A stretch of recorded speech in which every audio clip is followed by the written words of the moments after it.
Well, hello and welcome to the 11 on 11, our recap of the top stories we covered this past week. Hope your weekend's going well. I'm Rolly Hoyt. We're going to begin in Metro Little Rock, where former North Little Rock police officer Tommy Norman now knows when he'll stand trial to answer charges of domestic violence brought against him last month. The trial's scheduled now for February 11th, and it'll be the first time we see him in court since his arrest because he did not appear this past Tuesday. His attorney filed a not guilty plea on his behalf. Of course, you'll recall his former colleagues arrested him back in September on a third-degree domestic battery charge. A judge set his bond at $350. This all followed the arrest. It led to an administrative leave, and later he announced his retirement. According to Norman, the arrest has changed his life forever. It changed my life forever because I've never been on that side of law enforcement. I've never been on the side where my coworkers are sitting next to me, talking to me, gathering statements, and it was an embarrassment. Yeah. I know that I embarrassed my family, I embarrassed the community, and now I have a lot of making up to do. The case marks a sharp turn for Norman. Throughout his career, he's often recognized for mentoring youth and leading initiatives aimed at fostering trust between police and residents through his large social media following. We had another week of debate over the proposed prison in Franklin County. Governor Sarah Huckabee Sanders pushing to build the 3,000-bed facility to relieve overcrowding in local jails, but there are a lot of people not on board with the idea, including the sheriff of Franklin County. Johnny Crocker posted a video to social media this week saying there's no support from any Franklin County leaders. He urges prison officials to revisit one of their 4 other counties who expressed interest in being the home for the prison. And then there's the special election to replace the late state senator Gary Stubblefield. And Franklin County is a part of District 26 there. This week, a voter has filed a lawsuit against the state, hoping to shorten the time until that special election is held. The primary right now coincides with the statewide vote in March 3rd, with the special election set for June 9th. Plaintiff Colt Shelby argues that leaves District 26 without representation during the upcoming fiscal session where the proposed prison is expected to be discussed. Shelby points to state law that requires special elections to be held within 150 days of a vacancy if they can be done without being too much of an inconvenience. If nobody is coming in and going to bat for us, then our voices will not be heard. And that's Johnson County, Logan County, Franklin County, and part of Sebastian County. It's a big area. It's roughly 85,000 people. The governor's office says the timeline saves taxpayers dollars by taking place on days when polls are already set to be open. And that brings us to next year's District 28 race, which could also impact the prison and its plans. Bobby Ballinger has announced his plans to run for that Senate seat against Brian King, who's been leading the criticism of the project. Ballinger's father served in the House and Senate from 2013 to 2023, beating King once and then losing in a runoff in 2022. His son says he wants to cut taxes, protect kids, and defend women's sports, secure the border, and he calls himself pro-life. But the prison and the special election, not the main focus for the governor this week. Governor Sanders and Attorney General Tim Griffin kicked off the state's social media summit. Schools across Arkansas have already locked up cell phones from bell to bell, and more changes could be on the horizon.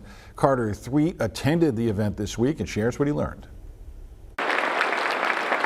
An enthusiastic crowd greeting Governor Sarah Sanders on the first day of the state's 2-day social media summit. I'm a parent. I have a 13-year-old, an 11-year-old, and a 10-year-old.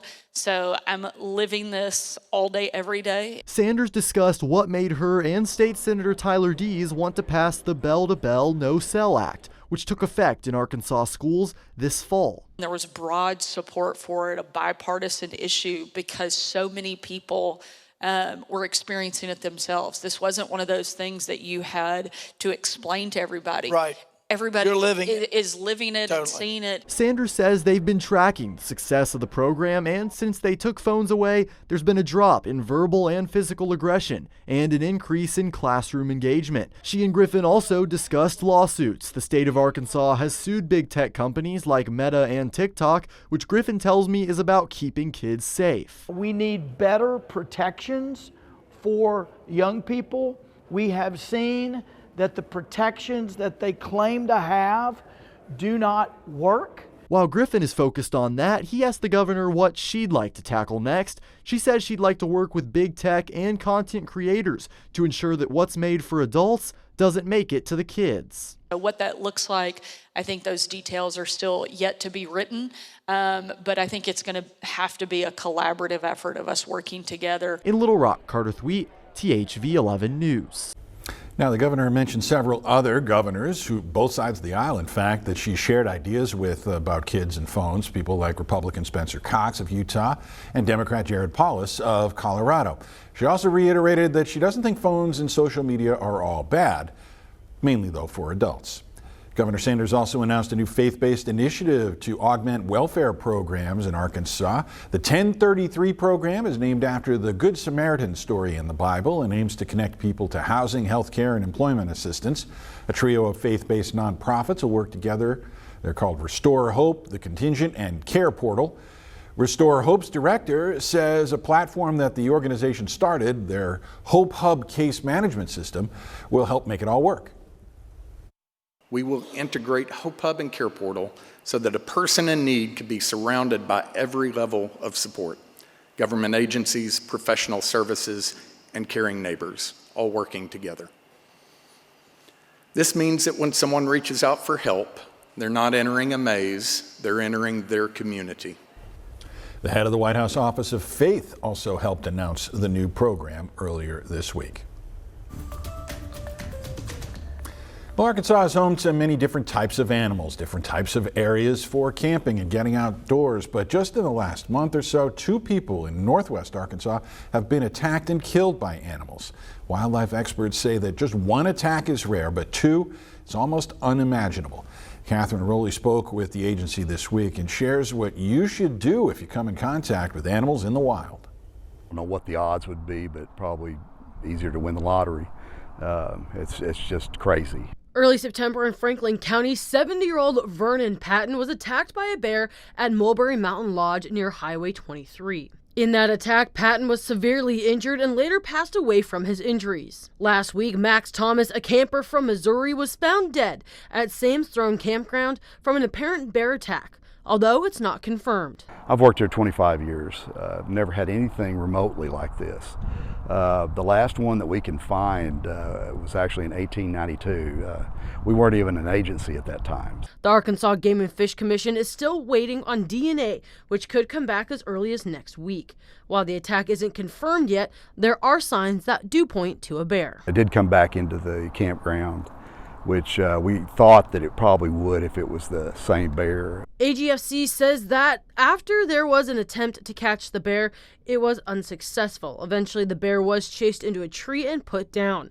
But it's also a part of the investigation into what led to Thomas's death. Looking at if they had any pictures, that's the big thing that we found on the last 2 that we've had is people are taking pictures of these bears and they're getting way too close to them. Game and Fish says that getting too close to animals can contribute to attacks, and it's best to treat animals in the wild like wild animals, not pets. If you see one, back up slowly, don't turn and run.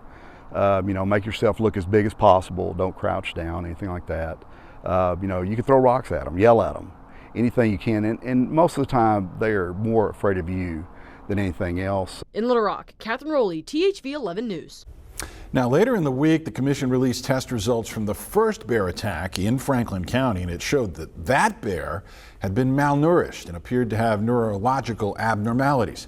And all of this comes after yet another set of campers in Franklin County managed to chase a bear away after an encounter near White Rock Mountain. No one was hurt in this case.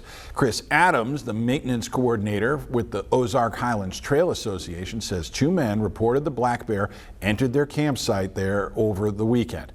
They tried to drive it off with rocks, sticks, and loud noises, the advice you just heard. But Adams says the bear kept coming back. Well, the next morning, the hikers made it to nearby White Rock Mountain and reported what happened. Staff there then called Adams, knowing his crews were working along the trail. I've been doing maintenance for 20 years. I've never seen a bear on a trail.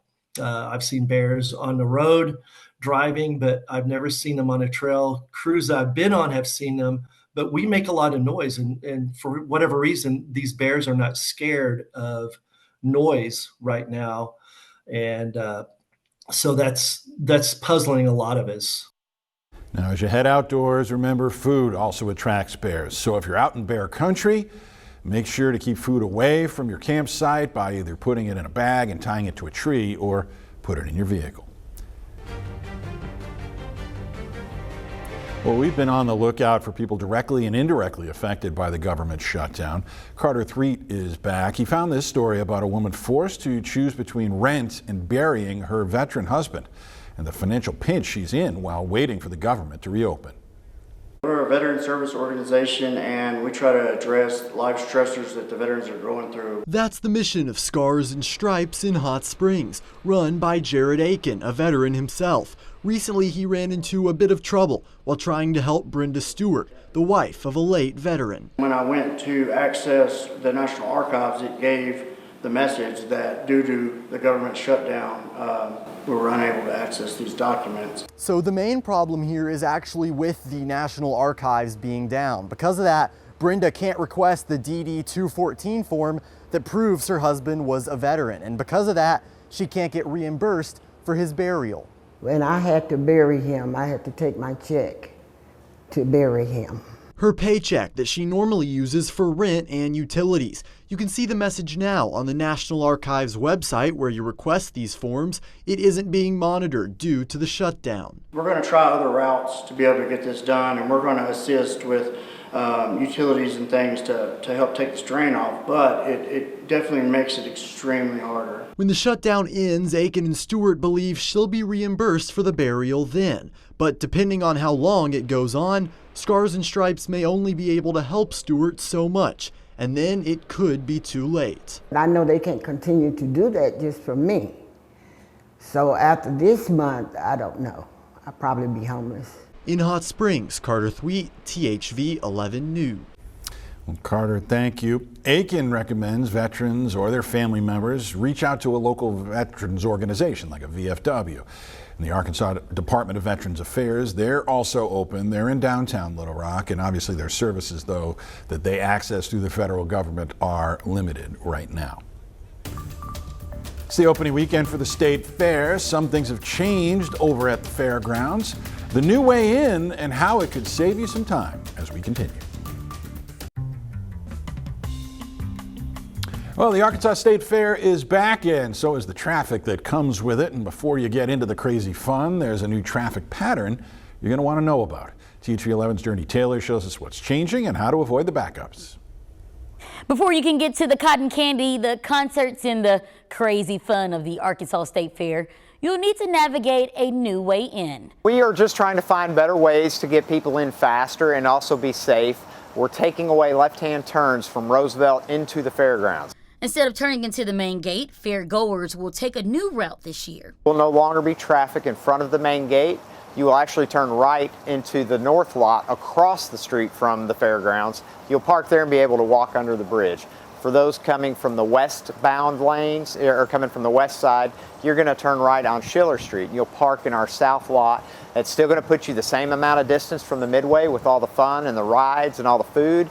You're just going to be on the opposite end of it, and you'll work your way the other direction. For drivers, that change also means a quicker and more organized entry. You will go to Schiller and take a right-hand turn. You'll get in a lot faster. We'll split it into 2 lanes so we can get people in there a lot quicker.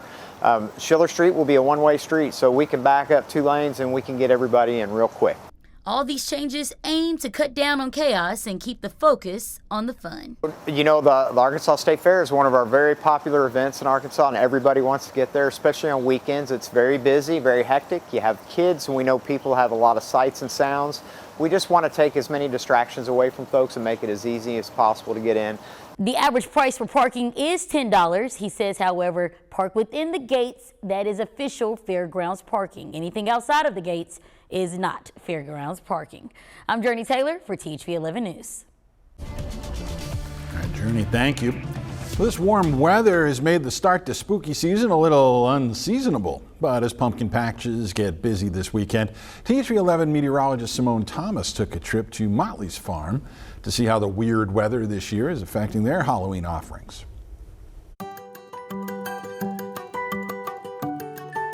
Can you describe how this year's spring and summer would have compared to a normal season? This spring we had a pretty wet spring. It was unusually wet. We had a lot of rainfall. That was really good for our Christmas tree crop, which is what we do a lot of out here. Then we had a periods of drought in the summer and dry weather, which is common in Arkansas. And at that point, you know, you have to start monitoring your irrigation for not only the trees, but the pumpkin vines that we grow. They were coming on kind of slow and early and late September, but now they've started to pick up bigger size. And we're getting into state fair season, so Yep. people will enter some of their harvest into these contests for biggest, Yep. best. Do you ever get anything big enough that you feel like would be cool to enter in a contest? Yeah, we do. I mean, we do sell what they're called is prize winner pumpkins. Those actually we don't have a lot of this year. They didn't get much size. The growers that we work with reported the same thing, and that could be partially due to the drought conditions. Do you ever have like any invasive pests that like try to eat your stuff? The varieties of trees that we grow, Christmas trees that is, they're pretty resistant to pests. We do use pesticide as needed. Pumpkins and gourds and flowers, they're more susceptible to pests. This is a big hardy tree right yeah, here. this one's probably 6 or 7 years old. It didn't get cut last year, but I'm pretty sure it will this year. It's way taller than me. That's a Leyland cypress. So as families start planning their fall activities and even their winter activities, what do you think is the #1 reason why they should choose to come to Motley Farms? Our farm is unique, like all agritourism farms are. It's a place to make family memories, to just take a little mini vacation and do some really fun activities with your family. Simone Thomas, thank you. When it comes to family bonding, this father and son are on the right track. What they're doing to stay connected after the break. But first, let's eat it up. In fact, we had one person order and we had like 9 people right behind, just like, I want that. I want that, I want that, I want that. Y'all reinventing the Euro wheel around here. I'm guessing. This week on Eat It Up, we're in the heart of downtown Cabot at the corner of 2nd and Locust. So this used to be quite an old house. If you're from Cabot, you know exactly the house I'm talking about. Now it is the hottest coffee spot in town, Brew Yaya's. We get to enjoy great breakfast. I'm talking breakfast gyros, amazing coffee, cinnamon rolls to die for. Oh, and sides that I just want to show off. So what do you say? Let's eat it up.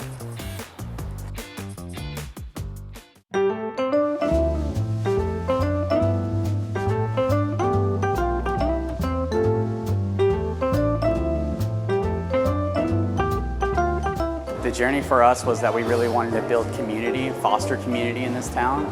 This town has given so much to me and my family, so we really wanted to kind of give back in that, in that manner. And we thought, why not love through a cup of coffee, right? And that was really what started it for us. And then from there, we decided to bring in some pastries and food, and just kept kind of growing and growing. And the community just really came out and supported us.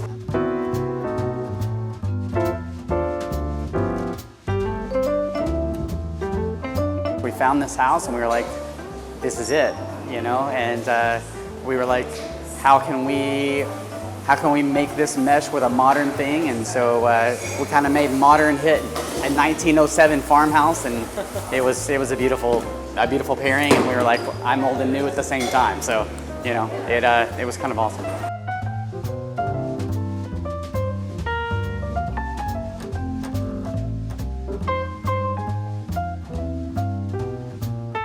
So we kind of have a Greek meets American theme with our menu. On the lunch side, you're going to see some Greek nachos today. And that's going to be exciting because it has our house-made pita chips with our cheese dip, and then fresh greens, tomatoes. We do a lot of gyros here, both lunch and breakfast. So the breakfast one you'll see today, it has your choice of either lamb, grilled chicken, sausage or bacon, with eggs and our signature Chipotle raspberry sauce that runs through it. And then it's folded like a big taco. You can get some fresh cut grilled potatoes to go with that one. And then we have 4 different side choices for our lunch menu as well. The go-to, man, is our 3-generation-old recipe on our cinnamon rolls. It takes about 6 to 8 hours to make them, so there's a lot of love there.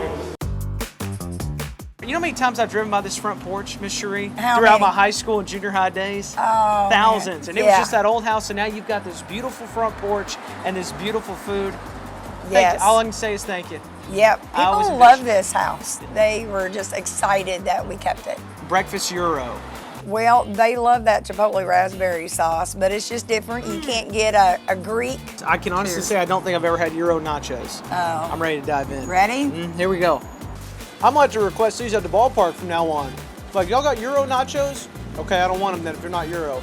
My wife, because I talk about it every week, is obsessed with cinnamon rolls, and every time I have a cinnamon roll on Eat It Up, she gets real jealous. Honey, I'm sorry, I love you. Well, you might have to take her half of that. I just have to take one home. If I'm going to be in good graces, Yep, you'll have to take another bite because you need to get right in the middle. Right in the middle. I feel like I'm right in the middle of heaven after that. Oh my God.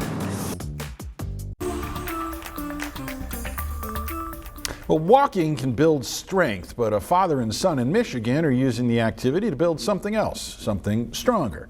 Tonight, Riley Mack takes us to a YMCA in Grand Rapids, Michigan, where the duo have been in lockstep for almost a decade.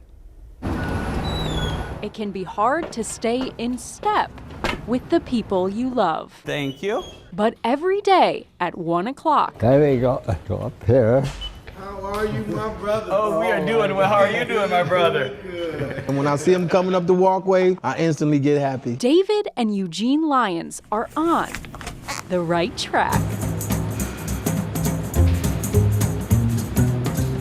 7 laps is 1 mile. Most lions have a den. We like to average 3 miles a day. These lions We walk daily, have the why. even on Sundays. Some follow in their father's footsteps. Yes. On this track for the past 8 years, David has walked beside them. You'll see a smile on his face.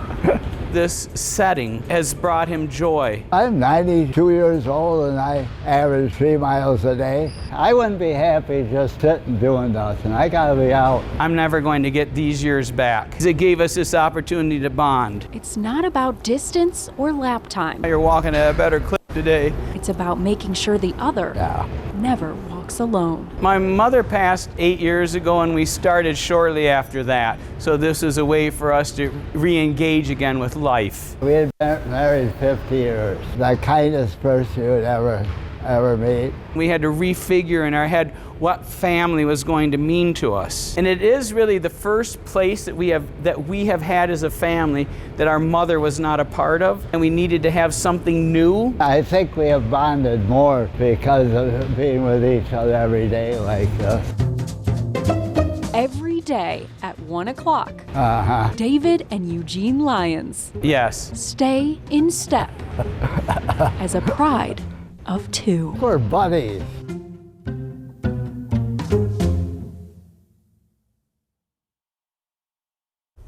Riley Mack reporting for us there, and that wraps up our 11 on 11 for this week. We thank you for joining us here on THV 11 Plus, and we'll see you next week.